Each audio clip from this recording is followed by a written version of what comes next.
ভবনে স্মারকলিপি দিলেন শিক্ষার্থীরা। পদযাত্রায় বারবার পুলিশের বাধা। কোটা সংস্কারের দাবিতে আন্দোলনরত শিক্ষার্থীদের প্রতিনিধি দল আজ রোববার বেলা 2:30টার পরে বঙ্গভবনে গেছে। বেলা 3টার পরে তারা রাষ্ট্রপতি মোহাম্মদ শাহাবুদ্দিন বরাবর স্মারকলিপি দেন। রাষ্ট্রপতির সামরিক সচিবের হাতে তারা এই স্মারকলিপি দেয়। পরে প্রতিনিধি দলটি গুলিস্তানে যায়। এদিকে আন্দোলনরত অন্য শিক্ষার্থীরা রাজধানী গুলিস্তান শপিং কমপ্লেক্সের সামনে সড়কে অবস্থান করছেন। সেখানে অনেক পুলিশ অবস্থান নিয়েছে। আন্দোলনকারীরা বক্তব্য ও স্লোগান দিচ্ছেন। আজ রোববার দুপুর 12টার দিকে ঢাকা বিশ্ববিদ্যালয়ের গ্রন্থাগারের সামনে থেকে বৈষম্য বিরোধী ছাত্র আন্দোলনের ব্যানারে আন্দোলনকারীদের গণপদযাত্রা শুরু হয়। বঙ্গভবনে যাওয়ার পথে বারবার পুলিশের বাধার মুখে পড়ে শিক্ষার্থীরা। শিক্ষা অধিকার চত্বর 0 পয়েন্ট জিপিওর সামনে পুলিশের ব্যারিকেড দিয়ে আটকানোর চেষ্টা করে শিক্ষার্থীদের। পুলিশের সঙ্গে তাদের বাদানুবাদ হয়। গণপদযাত্রার জন্য বেলা 11টার আগে থেকেই ঢাকা বিশ্ববিদ্যালয় গ্রন্থাগারের সামনে খণ্ড খণ্ড মিছিল নিয়ে জড়ো হতে থাকেন শিক্ষার্থীরা। পরে বড় কিছু মিছিলও আসে। গণপদযাত্রার উদ্দেশ্যে বিপুল সংখ্যক শিক্ষার্থীর মিছিল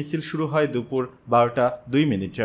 মিছিলটি ক্যাম্পাসের বিভিন্ন সড়ক ঘুরে শাহবাগ মৎস্য ভবন হয়ে শিক্ষা অধিকার চত্বরে গিয়ে পুলিশি ব্যারিকেডের মুখে পড়ে। তারা ব্যারিকেড ভেঙে সচিবালয় সংলগ্ন সড়কে ঢুকে পড়ে।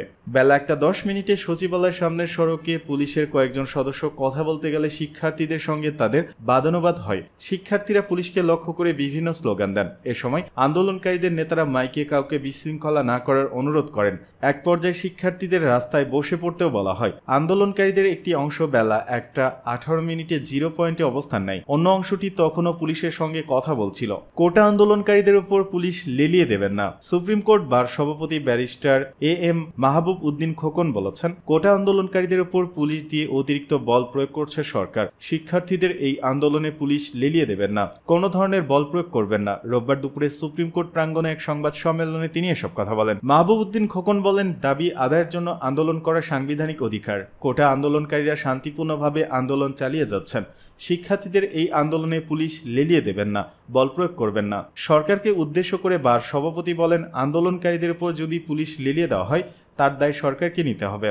এ সময় ব্যারিস্টার খোকন BCS পরীক্ষায় প্রশ্ন ফাঁসের ঘটনায় সুপ্রিম কোর্টের একজন বিচারপতির নেতৃত্বে বিচার বিভাগীয় কমিটির গঠনের দাবি জানান। কোটা বিরোধী আন্দোলন রাজনৈতিকভাবে মোকাবেলার ইচ্ছা নেই, জানালেন ওবায়দুল কাদের। কোটা সংস্কারের দাবিতে আন্দোলনকে অরাজনৈতিক বলেছেন আওয়ামী লীগের সাধারণ সম্পাদক ওবায়দুল কাদের। তিনি বলেছেন, সরকার একটি অরাজনৈতিক আন্দোলনকে কেন রাজনৈতিকভাবে মোকাবেলা করবে? কোটা বিরোধী আন্দোলন রাজনৈতিকভাবে মোকাবেলা করার কোনো ইচ্ছা নেই সরকারের। রোববার আওয়ামী লীগের দপ্তর সম্পাদক বিপ্লব বড়ুয়া সই করা এক বিবৃতিতে সব কথা বলেন ওবায়দুল কাদের। এতে বিএনপি সহ একটি চিহ্নিত মহলের ষড়যন্ত্র ও অপকৌশলের বিরুদ্ধে সাধারণ শিক্ষার্থী ও দেশবাসীকে সতর্ক থাকতে আহ্বান জানান আওয়ামী লীগের সাধারণ সম্পাদক। বিবৃতিতে ওবায়দুল কাদের বলেন, বিএনপি ও তার দোসররা এই আন্দোলনকে সরকার বিরোধী আন্দোলনের রূপ দেওয়ার পায়তারা চালাচ্ছে। কোটা বিরোধী আন্দোলন শুরু হওয়ার পর থেকে বিএনপি নেতারা বক্তৃতা বিবৃতির মাধ্যমে উস্কানি দিচ্ছেন। আন্দোলনরত শিক্ষার্থীদের ধৈর্য ধারণের আহ্বান জানিয়ে সড়ক পরিবহন ও সেতুমন্ত্রী বলেন, সরকারি চাকরিতে কোটার বিষয়টি আদালতে বিচারাধীন।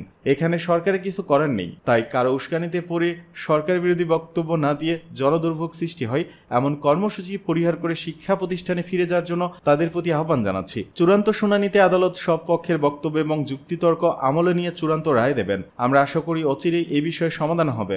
দেশের মানুষের যৌক্তিক দাবির প্রতি আওয়ামী লীগ সব সময় আন্তরিক, বলেন ওবায়দুল কাদের। কোনো যৌক্তিক দাবি কখনো আওয়ামী লীগের কাছে উপেক্ষিত হয়নি, বলেন তিনি। প্রধানমন্ত্রী শেখ হাসিনার উপর আস্থা রাখতে আন্দোলনরত শিক্ষার্থীদের প্রতি আহ্বান জানান তিনি।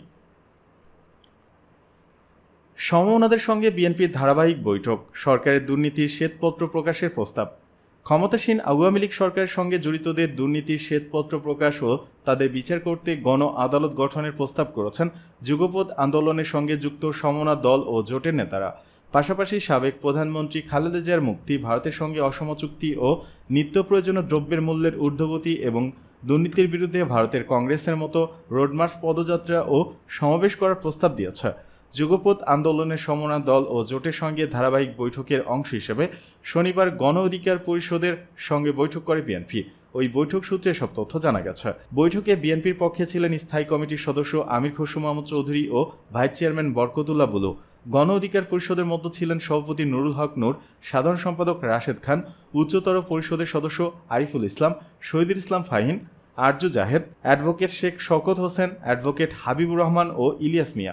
বৈঠক শেষে বিএনপি স্থায়ী কমিটির সদস্য আমির খসরু মাহমুদ চৌধুরী বলেন, আগামী দিনের কর্মসূচি নিয়ে আমরা আলোচনা করেছি।